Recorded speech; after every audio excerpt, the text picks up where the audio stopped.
Le verset 20 à 24, nous lisons au nom de Jésus. Verset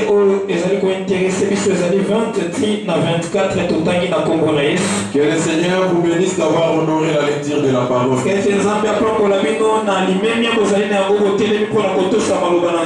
Nous lisons Jean 4, verset 20 à 24 au nom de Jésus.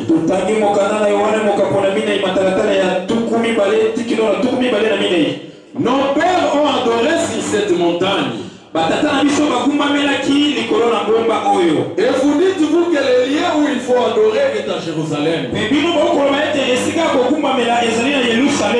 Femme lui dit Jésus, crois-moi, l'heure vient où ce ne sera ni sur cette montagne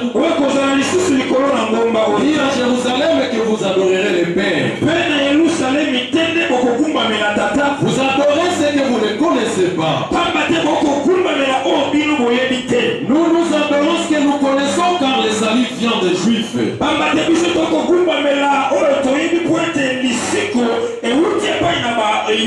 Mais l'heure vient et elle est déjà finie où les vrais adorateurs adoreront le Père en esprit et en vérité.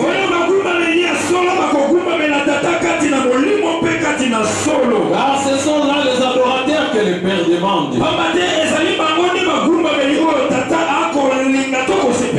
Dieu est esprit. Et il faut que ceux qui l'adorent l'adorent en esprit et en vérité.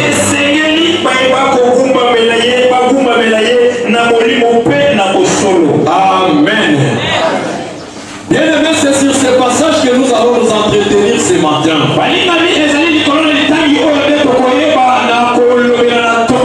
C'est un passage très central à l'adoration. C'est un passage que Jésus est en train de récimer l'adoration.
quelqu'un peut acclamer pour le Seigneur? Bien aimé dans le Seigneur, la connaissance de Dieu, elle est très importante. Parce que mieux tu le connais, mieux tu vas l'adorer. L'adoration, ce n'est pas d'abord ce que tu dis.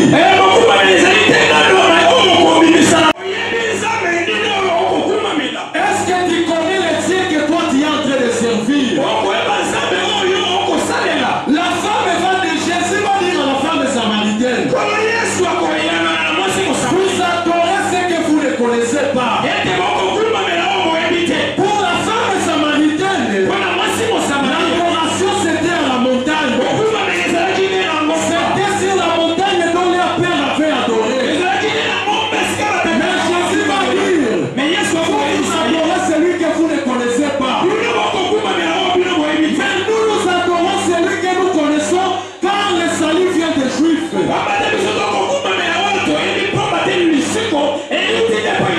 Église du Seigneur, est-ce que nous connaissons les Dieu que nous adorons? Est-ce que nous avons la connaissance de ce Dieu-là que nous servons? C'est pourquoi David va dire à son fils Salomon, avant de lui laisser le trône, dans 1 Chronique chapitre 28 le verset 9, David va dire à son fils, et toi Salomon mon fils, connais le Dieu de ton père, et serre-le d'un cœur dévoué, et d'une âme bien disposée. Bien-aimé dans le Seigneur, qu'est-ce que je voulais dire ici? David, avant de laisser le trône à son fils, David va dire à son fils, toi Salomon mon fils, connais le Dieu de ton père, et serre-le d'un cœur dévoué. Mais aujourd'hui nous vivons des tragédies dans nos églises. Aujourd'hui nous sommes en train de voir plusieurs dégâts dans nos églises. Pourquoi? Parce que la majorité d'entre nous, les gens veulent se précipiter à servir le Seigneur, mais sans l'avoir connu. Les gens veulent devenir des stars dans les églises. Les gens veulent seulement chanter à la chorale, mais sans avoir connu ce Dieu-là. D'autres veulent seulement prêcher comme je prêche. Les autres veulent servir à l'intercession. Est-ce que tu connais les dieux là que toi tu es en train de servir? Avant de se lancer dans l'œuvre du Seigneur, rassure-toi d'abord, tu connais ce Dieu là. Alléluia. Rassure-toi d'abord que tu connais ce Dieu là que tu veux servir. David n'a pas voulu laisser le trône à son fils comme ça au hasard. Mais il a dit, toi mon fils Salomon, connais le Dieu de ton père, et serre-le d'un cœur dévoué. Parce que vous savez bien aimé, la connaissance de Dieu nous affranchit. La Bible est en train de dire dans Jean chapitre 8 et 32, vous connaîtrez la vérité et la vérité vous affranchira.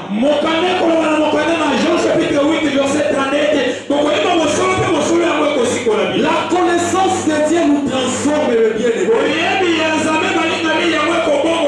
La connaissance de Dieu nous change. Il y a des choses que tu ne pourras abandonner que lorsque tu auras la connaissance de Dieu. Il y a certains péchés que tu pourras laisser derrière toi. Et lorsque toi tu auras la connaissance de ce Dieu-là, aujourd'hui tu pêches, tu voles,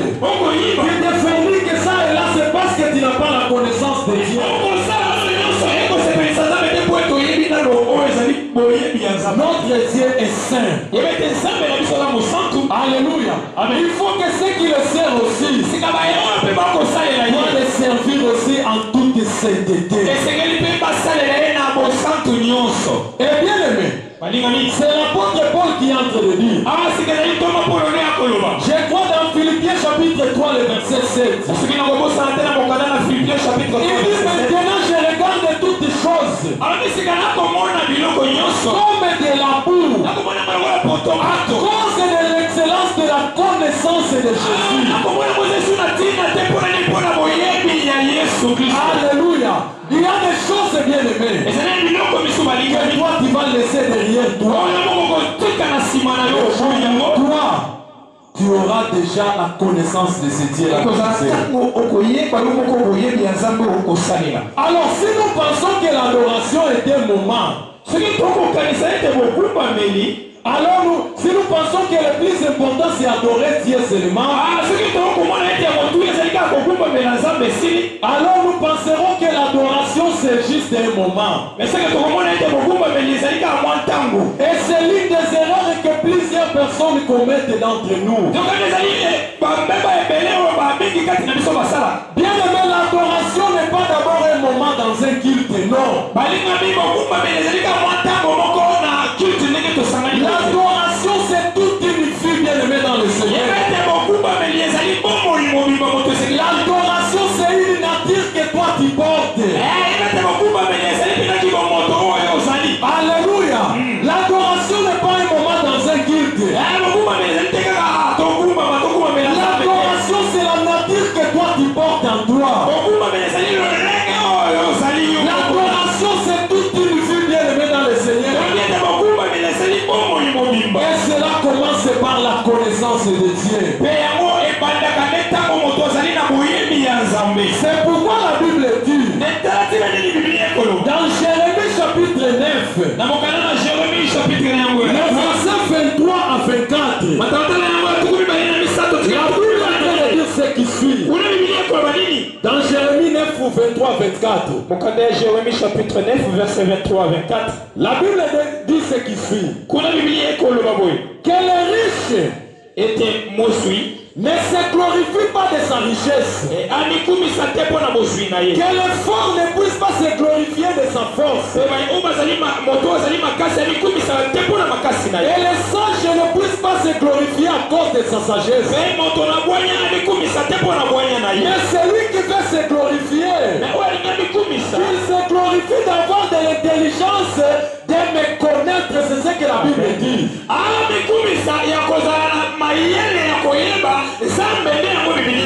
Alléluia. Alors si tu veux te glorifier aujourd'hui, ne te glorifie pas à cause de tes bons habits. Ne te glorifie pas à cause de tes études. Ne te glorifie pas à cause du nombre de voyages que toi tu as fait. C'est en train de dire, celui qui veut se glorifier, il se glorifie d'avoir de l'intelligence et de la connaissance de Dieu.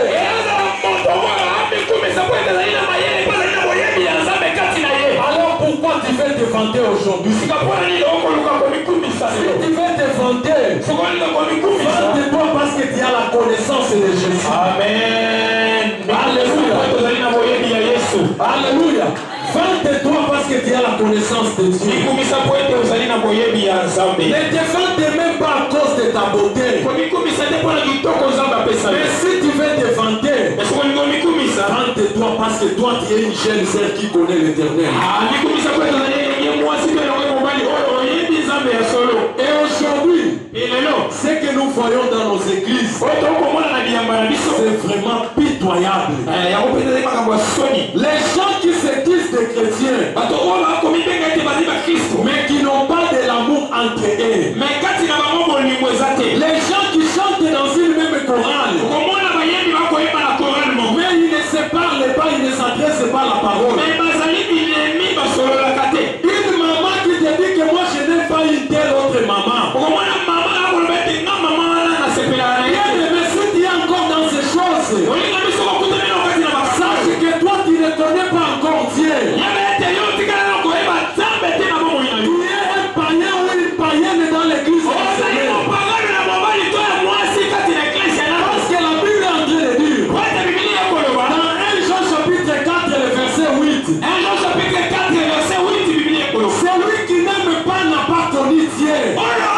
Parce que Dieu est amour. La nature de Dieu c'est l'amour bien-aimé. Et la Bible dit, celui qui n'aime pas n'a pas connu Dieu. Car Dieu est amour. Comment tu peux prétendre connaître Dieu? Comment tu peux dire que toi tu aimes Dieu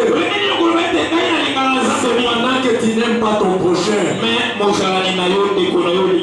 La Bible dit, celui qui n'aime pas n'a pas connu Dieu.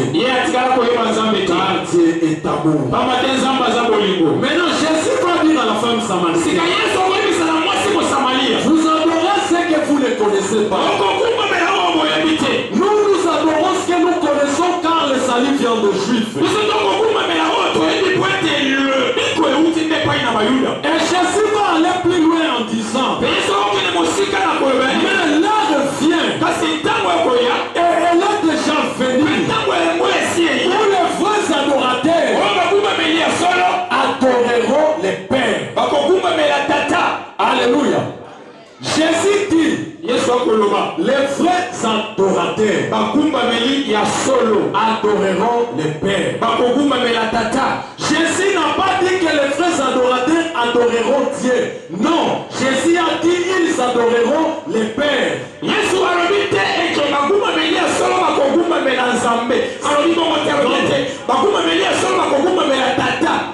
Mais s'il dit ils adoreront Dieu, c'est-à-dire sa place de l'adoration pour toute la création. C'est-à-dire même les arbres peuvent louer, peuvent adorer Dieu. Même les poissons peuvent adorer Dieu. Même les païens peuvent adorer Dieu. Mais Jésus va dire, il dit ils adoreront les pères. C'est-à-dire quoi? C'est-à-dire il place les pères dans un contexte particulier. Alléluia. Ça place les pères dans le contexte particulier. C'est-à-dire à ceux qui l'ont reçu, à ceux qui croient en son nom, et donner le pouvoir de devenir en là on se situe dans le contexte de la restauration de l'humanité.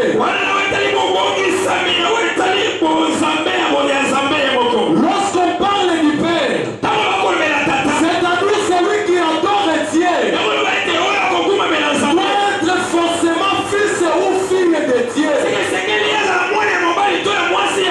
L'adoration est uniquement réservée aux fils et aux filles de Dieu.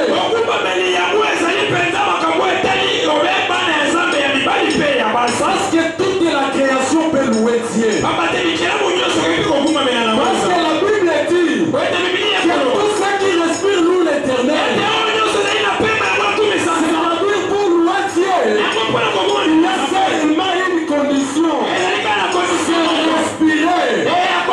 La Bible dit que tous ceux qui respirent louent l'Éternel.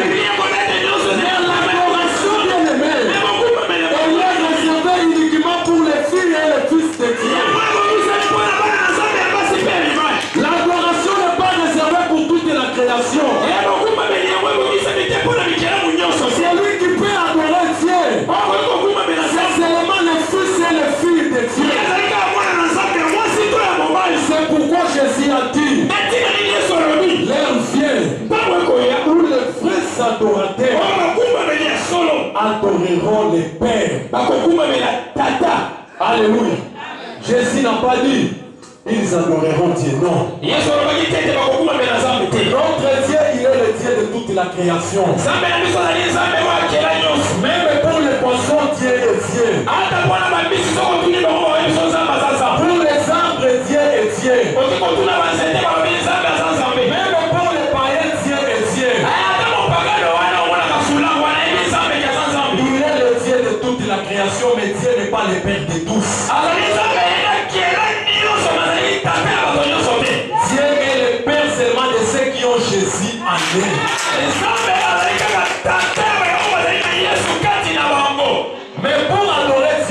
Père.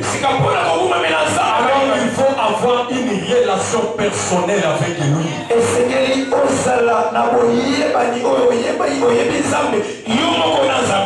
Avant d'être une parole, commence d'abord à avoir une relation particulière avec Dieu. La Bible dit, je vous donne des versets que vous allez même lire à la maison. Parce que nous n'avons pas beaucoup de temps. La Bible dit, dans Amos chapitre 5, le verset 23. Amos chapitre 5, verset 23. La Bible est en train de dire, éloigne de moi le bruit de tes cantiques. Alléluia. Éloigne de moi le bruit de tes cantiques. Qu'est-ce que je voulais dire ici? C'est que les chants ou les paroles sont juste les expressions de l'adoration.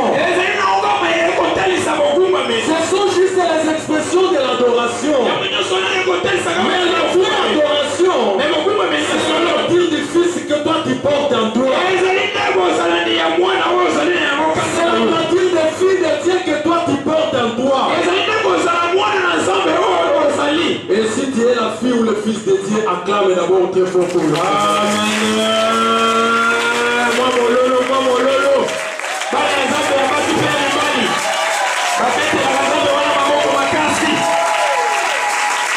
Alléluia. Amen. Bien aimé. La vraie adoration, c'est toute ta vie qui est un parfum pour Dieu. L'adoration n'est pas seulement un moment dans lequel tu mais toute ta vie doit être une vie d'adoration.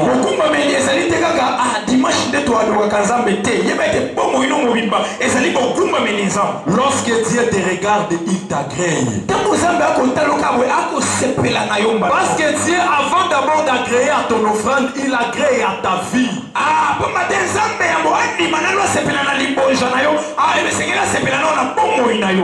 que Dieu puisse agréer ton offrande que tu viens poser ici à l'autel, il doit d'abord agréer la vie de celui qui l'offre.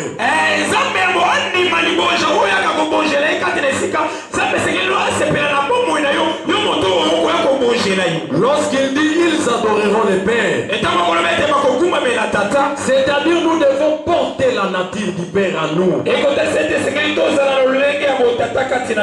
devons ressembler au Père. Lorsque tu portes la nature du Père, tu l'adores. Lorsque tu commences à agir, à parler comme le Père, à faire comme le Père, là tu l'adores. Mais pas demander Dieu ici à l'église. En train d'adorer, mais soit tu es en train de calomnier les frères et les sœurs de l'église. Et deuxième, tu es dans l'impudicité. Après, tu vas venir tenir le micro de l'église. S'il n'est pas un vrai adorateur. Un vrai adorateur, c'est celui qui marche dans la sanctification. C'est la ressemblance au Père qui nous a créés. Dieu n'entend pas d'abord ce que toi tu vas dire. Mais Dieu attend d'abord voir qui toi tu ressembles réellement. Si tu ressembles au Père, là tu l'adores. Mais si tu ressembles à l'autre, là tu ne l'adores pas. C'est pourquoi Jésus disait dans Matthieu chapitre 5. Je crois à partir du verset 48 si je ne me trompe pas. Verset 48 c'est ce qui m'a bossalité. Lors du sermon à la montagne, il donne la loi sur le royaume. Et Jésus va dire, soyez parfaits comme votre Père Céleste est parfait.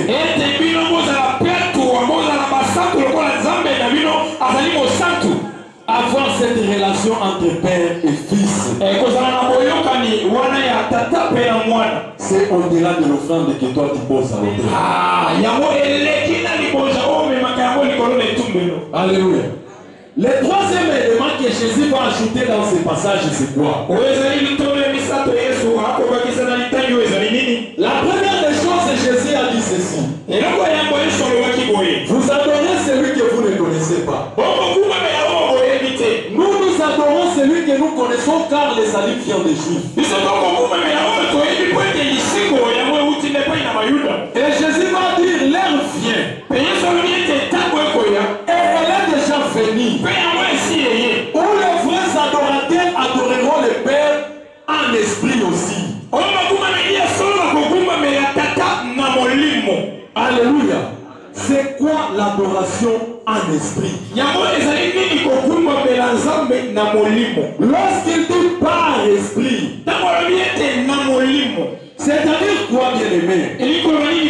C'est-à-dire notre adoration. C'est-à-dire la vraie adoration est celui qui est poussé par le Saint-Esprit. C'est l'esprit qui commande l'adoration. Lorsqu'il dit par esprit, c'est-à-dire ça n'émane pas de nous, mais ça émane de l'esprit.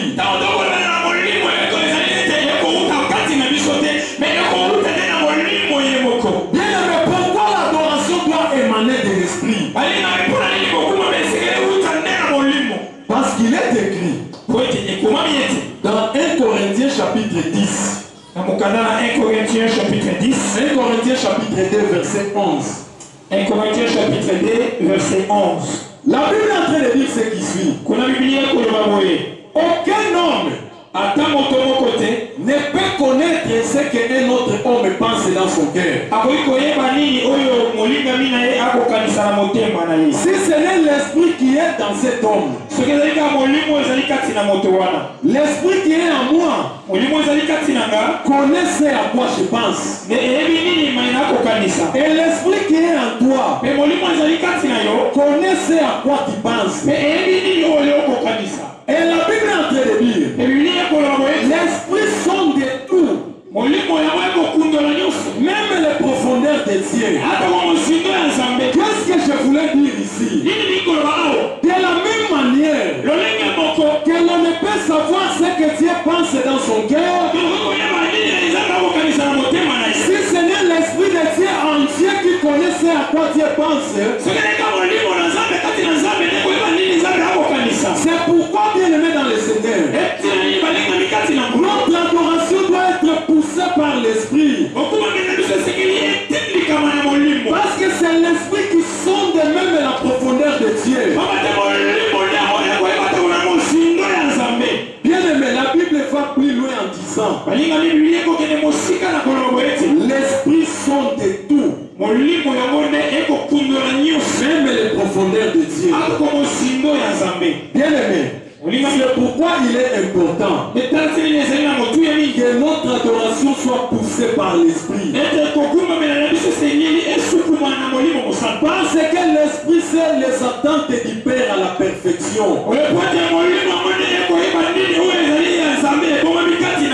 Bien aimé, lorsque nous adorons par l'esprit, alors nous allons plaire au Père. Pas de paroles en l'air seulement comme ça. Notre adoration doit être conduite et poussée par le Saint-Esprit. Parce que c'est l'esprit qui sait ce que Dieu en a besoin. Et ça me rappelle de ce texte de l'Ancien Testament. Lorsque le Père Isaac, papa Isaac va demander à son fils Esaü, il lui dit, prépare-moi un plat afin que je puisse manger et te bénir. Je me pose des questions. Comment Isaac va demander à son fils Isaïe de lui préparer un plat afin qu'il puisse le bénir? Je me pose des questions. Si j'étais à la place d'Isaïe, comment père, je saurais le plat que toi tu aimes, que ce soit comme ceci, que le plat que toi tu aimes, il fait qu'il y ait un peu de sel, qu'il y ait un peu d'ail. Comment je saurais le dosage qu'il faut pendant que je ne connais pas les attentes du père? Mais heureusement pour Jacob, Rebecca était là. Parce que Rebecca connaissait Isaac à la perfection. Qu'est-ce qui s'est passé? Rebecca a préparé les plats. Il a donné ça à Jacob. Et Jacob a pris les plats. Il est parti déposer à son père Isaïe. Et Isaac l'a béni. Pourquoi? Parce que c'est Rebecca qui connaissait Jacob à la perfection. Qu'est-ce que je voulais dire par ici? De la même manière que nous aussi, nous ne connaissons pas les attentes du Père. Mais c'est l'Esprit Saint qui sonde les cœurs, qui sonde même les profondeurs des Dieu. L'Esprit doit préparer notre adoration. Et il va nous s'opposer entre nos cœurs. Et nous allons prendre les paroles. Nous les déposons maintenant au prophète. Et c'est comme ça que Dieu va nous bénir. Alléluia. Pourquoi? La Bible dit, comme personne ne connaît ce que notre homme pense, si ce n'est l'esprit qui est dans cet homme,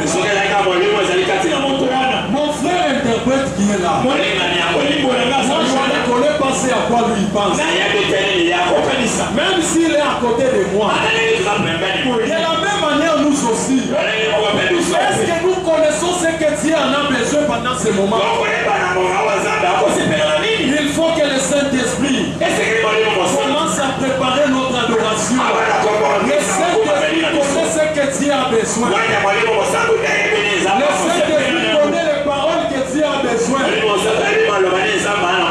l'Esprit doit préparer notre adoration. Il va le déposer dans les cœurs de chacun de nous.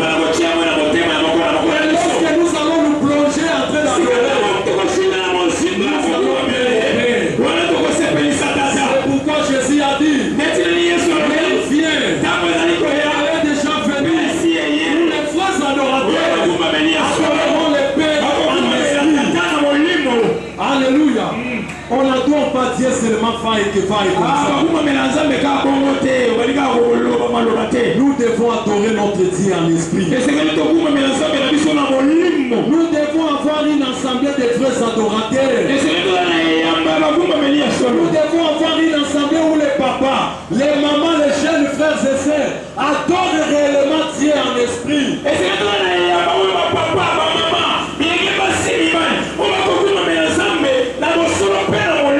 Et là nous allons plaire à notre Dieu. C'est ça l'adoration que Dieu aime. C'est l'adoration par l'esprit. Et lorsque nous sommes en communion avec le Saint-Esprit, nous sommes en communion avec toute la divinité. Et le quatrième élément que Jésus ajoute, c'est par là que je vais chuter. Pendant les 10 minutes qui me restent, nous allons parler de ce point et puis nous allons prier.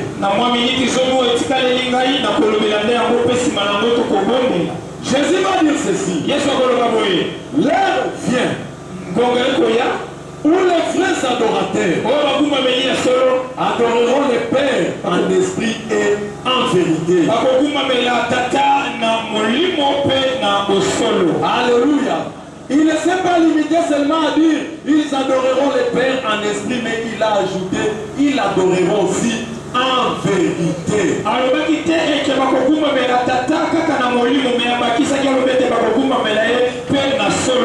lorsqu'il dit en vérité, ça veut dire l'adoration est selon la vérité. Alléluia. C'est-à-dire notre adoration doit être selon la vérité de la parole de Dieu.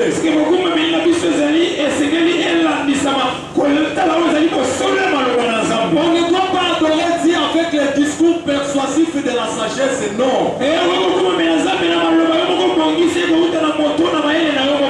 Parce qu'il n'y a de vérité que dans les paroles que Dieu a dites. Il n'y a de vérité que dans la parole de Dieu. Tu ne peux pas adorer Dieu en utilisant autre chose que la parole de Dieu. Alléluia. Toi, tu ne peux pas adorer Dieu et en train d'utiliser autre chose que la parole de Dieu. Et vous allez voir des gens qui adorent en disant: oh Seigneur, je t'adore parce que toi tu es 3 fois saint. Qui a dit que notre Dieu est seulement 3 fois saint? La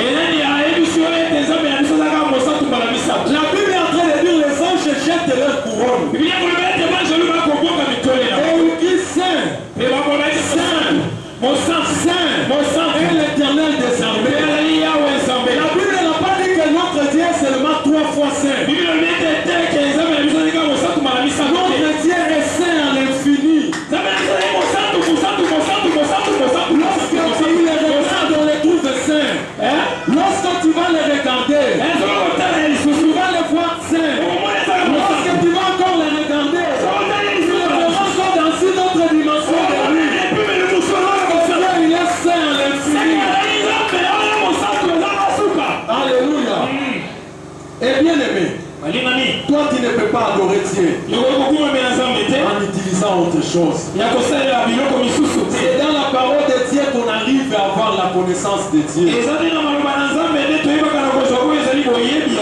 Alors lorsqu'on dit en vérité, cela veut dire que c'est la parole de Dieu. Lorsqu'on dit en vérité, c'est-à-dire toute notre vie doit être une vie de vérité. On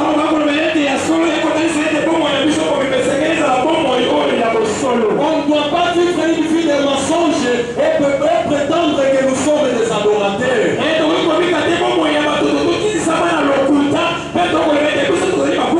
Tu ne peux pas vivre une vie d'orgueil, une vie de haine et tu prétends que toi tu es un frère adorateur.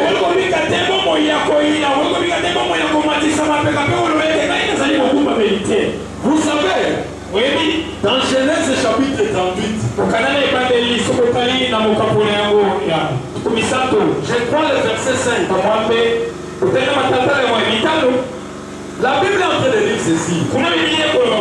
Shida était actif pendant ce temps-là. Shida était, il vivait, il habitait actif.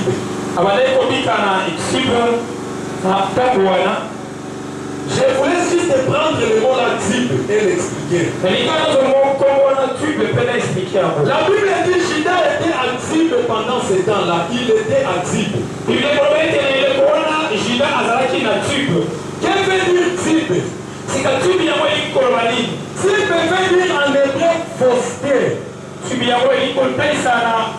hébreu fausseté. C'est-à-dire la fausseté. Qu'est-ce que je voulais dire ici? Lorsque nous sommes plongés dans les mensonges, nous sommes plongés dans la double vie, nous sommes plongés dans l'hypocrisie. Aucune adoration qui sort de nous, que ce soit en parole ou en nature, ne pourra plaire à Dieu.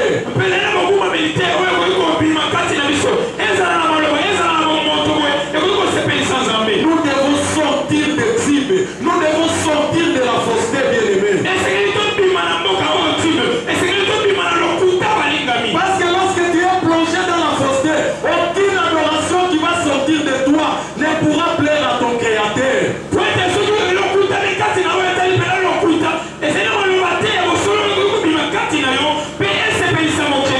Il faut que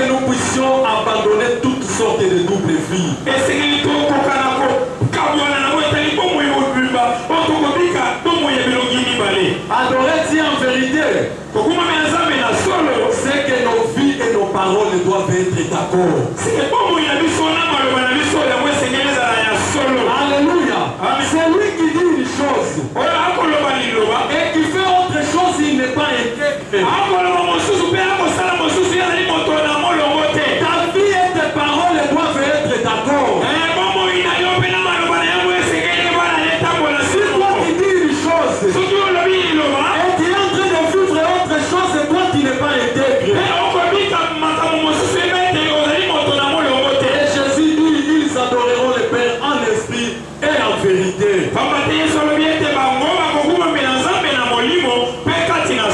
Pour finir, bien aimé dans le Seigneur, je vais dire à quelqu'un ce matin que l'adoration, c'est d'abord l'attitude du cœur.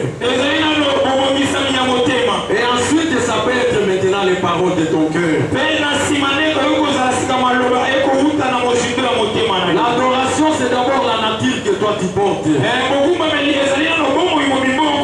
Et l'adoration, c'est toute une vie. Que tu sois ici à l'église, tu es un frère adorateur. Que tu sois à l'université, toi tu es un frère adorateur. Que tu sois au travail, toi tu es un frère adorateur. Même si tu arrives là où on ne te connaît pas, reste un adorateur.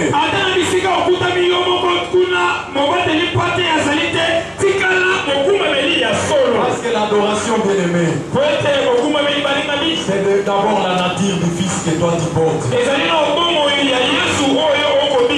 Laisse que le Seigneur bénisse sa parole et qu'il vous bénisse tous au nom de Jésus. Tu peux te lever là où tu es. Pendant les 2 minutes que nous avons,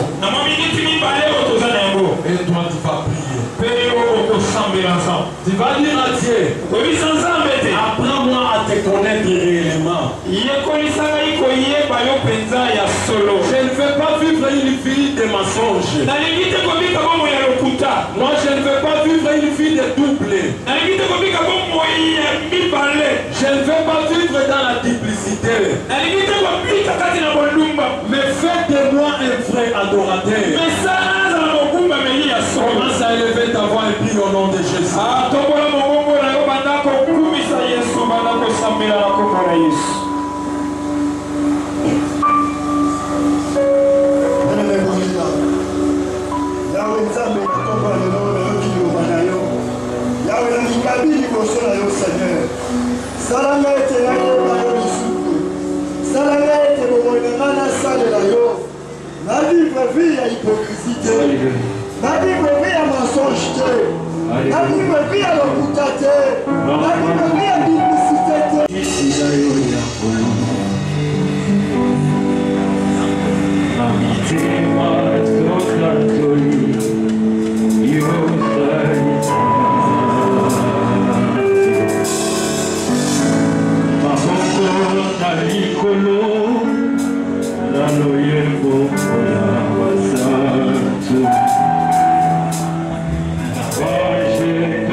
nzambe mais eza na volonté na yo